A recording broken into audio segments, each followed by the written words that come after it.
پاول پایلن کوم د انګلستان د پارلمان غړی ده چې د انګلستان نه یوازې بلکې د امریکې د پوځونو او سربازان روزانه 10 کسه 12 کسه مرداریږي شهید له منځه ځي.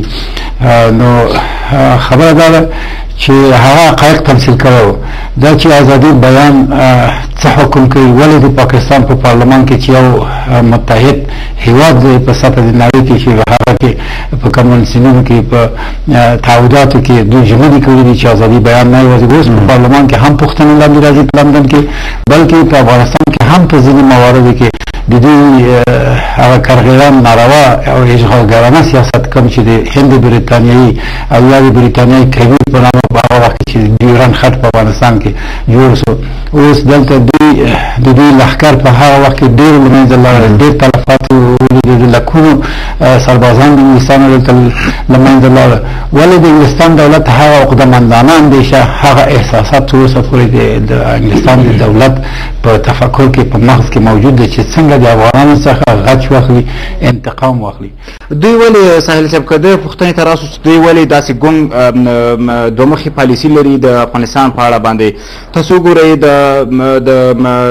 دفاع وزیر ویلیام هوګ دا خبره کړې ده چې دوی به د افغان ځواکونو د تمویل او د دوی د تجهیز دپاره چې دی ډېره موده په پام کې ولري یعنې په افغانستان کې به پاتې شي.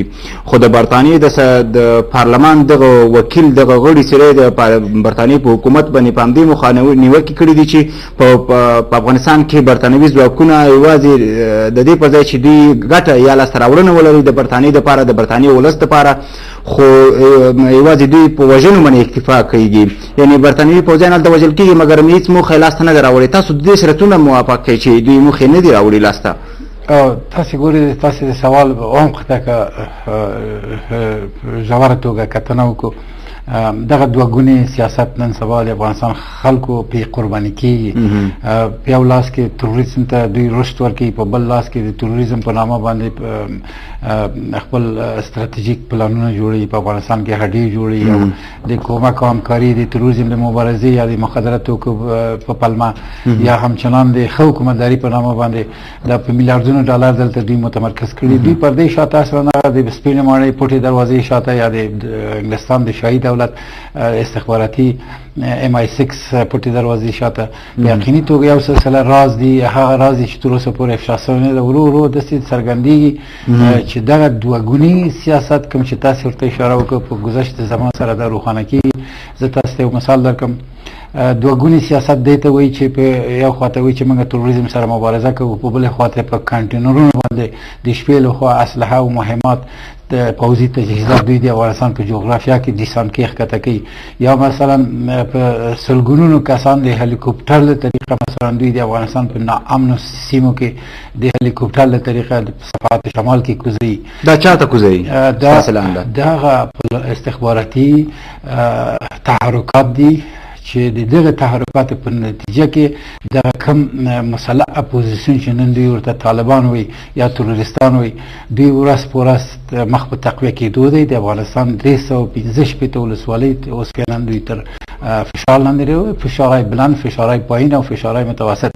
نو د دوی مدرن څنګه کېدای شي ساحل صاحب ته په مخکې خبرو کې اشاره وکړله چې له یوه پلوه د دوی د لاس نیالګي وي دوی یعنې دوی د خپل لاس باندې وسلې ورکوي او له بل پلوه د دوی دومره زیانونه هم عمومي. څنګه کېدای شي دا دواړه خبرې رامنځته شي؟ دغه کم تکتیکي مخالفتونه چې د امریکې او انګلستان ترمنځ کې ده ته که یو اشاره وکړو. انګلستان خپله ځان ته بیل او ځانګړی اهداف لري، ستراتیژي لري په افغانستان کې. جرمني ځان ته بیله، همداشان نور هیوادونه کم دلته چې د ناټو د چتر لاندې په شمول د فرانسه ټول سوي دي دوی په یو تکتیکي مشترک هدف باندې دوی نه دي ولې په مجموع کې استراتیژیک اهداف کې دوی شریک دي ولې په هغه کې هم یو څه مشکلات شته. نو دغه هغه شی چې عیان دی د حاجت بیان نه دی. دوی که واقعا په افغانستان کې سوله، امنیت او د افغانستان غریب و شریف و مسلمان و محکوم و مظلوم خلکو ته دوی د کومک او خدمت اراده درلودی، اوس په افغانستان په دومره میلیارډونو روپۍ چې دوی مفسدینو په نامه باندې دوی لیږلی ده او صرف بذل مساعي سوی دی، په دې عرصه کې افغانستان 2 ځلې ورانېده او 2 ځلې په دغه پیسو باندې جوړېده. نو دوه ګونی سیاست ځان ته مشخص او ځانګړی نوم، تعریف او نشان نه لري، ولې په دغه پلمه، په دغه ستراتیژي، په دغه نامکشوف او نامشخص اهداف او زرینو اشعارو دوی غواړي چې خپل سیاسي او ستراتیژیکو اهدافو ته په سیمه کې ورسېږي. ډېره مننه کوم. پوپل صاحب که تاسو راته ووایاست چې په برطانیه کې یا په انګلستان کې د بیان ازادي دومره تر ګواښ لاندې ده یا دومره تر سانسور لاندې ده، هلته وګورئ تاسو په افغانستان کې د بیان د ازادۍ خبرې کېږي، همدغه بهرنیان دي چې موږ ته د بیان د ازادۍ مسلې راوړي دي او په موږ باندې په یو نوم باندې په زوره راتپل غواړي. خو په برطانیه په انګلستان کې د بیان د ازادۍ بیا دغه شان سانسور یوه ښه بېلګه ده چې فلان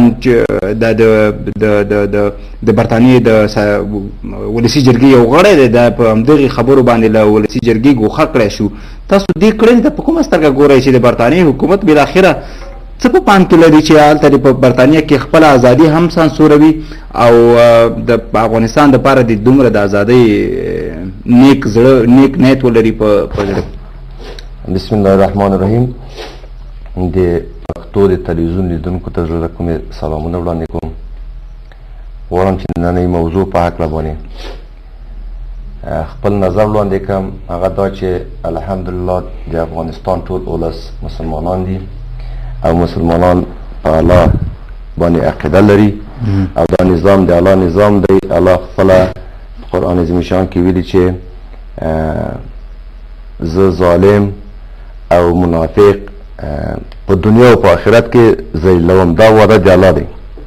نو ډېر خوشحاله یم چې نن زه پرون دا موضوع چې اورم په انګلستان کې